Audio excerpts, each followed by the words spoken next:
levei por profeta. Deus tem um propósito em cada vida. Um propósito na minha vida, tem um propósito na vida de cada pessoa que aqui está.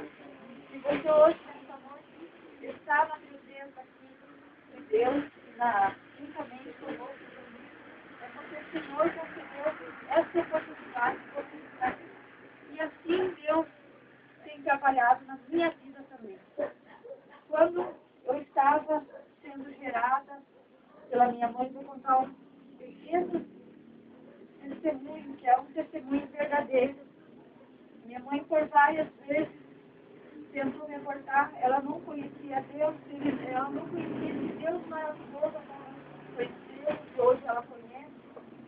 Ela tentou me abortar por várias vezes, mas não conseguiu, porque ali Deus já tinha um propósito, já tinha um plano na minha vida. Quando passou-se os meses, eu nasci, eu já estava com 3 meses de vida. Eu fui acometida por uma pneumonia contra os pulmões. Eu era bebezinha, 3 meses, e ali eu fiquei entre a vida e a morte.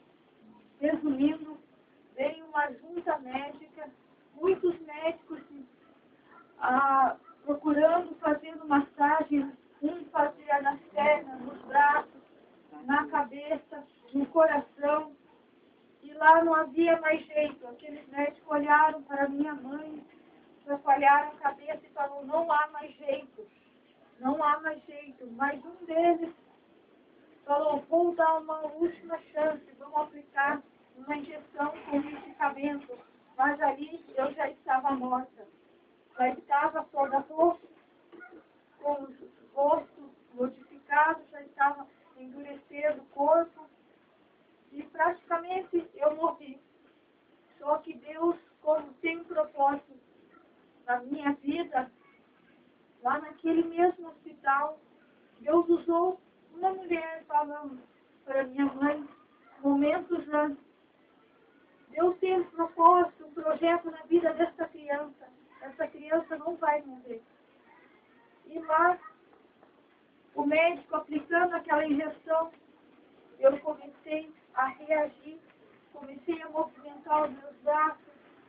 Uma criança de apenas 3 meses, é porque já era um projeto, já era um plano de Deus na minha vida.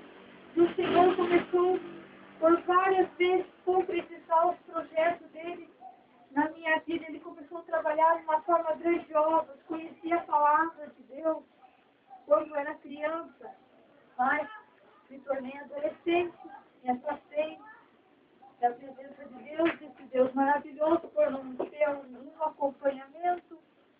Aos 20 anos, retornei à presença de Deus e até hoje